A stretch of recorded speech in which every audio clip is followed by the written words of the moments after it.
and it's in an emerging neighborhood. But it's right across the street from a cool bar, like coolest bar in town, Binsky's. It's great. And I'm going to put a mural on it, a flag of Camp Washington. That's where it is.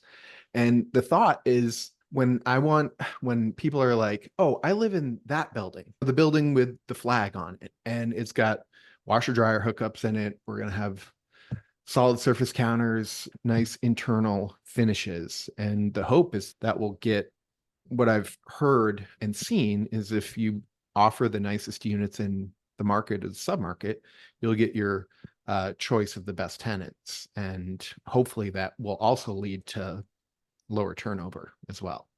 I'm trying to Yeah. replicate that myself. We'll see how it plays out, but I I have think, confidence. yeah.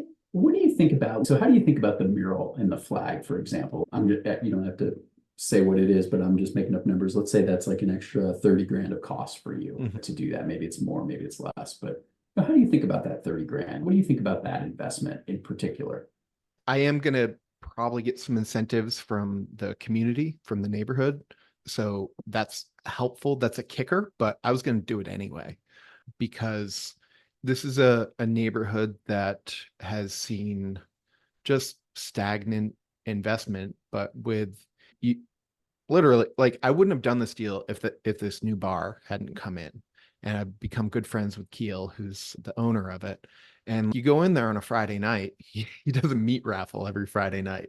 So every 15, 20 minutes, he's raffling off meat and it goes to a good cause. It's good.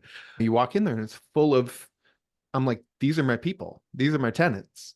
And so it's got that cool kind of gritty vibe. And there's some traction and momentum from my lender. They're like, yeah, you're in a good spot. You're going to be all right. They did a study on the neighborhood. So it's again, this building has been vacant for as long as I did a search on the records when because it looks like it had storefront at one point. And I searched through Hamilton County Auditor and I was like, you guys have coded it as their land use codes, and it's a 401, which is 4 to 19 units. And as long as I could trace it back, it was always a 401. And they're like, no, it had retail on the first floor.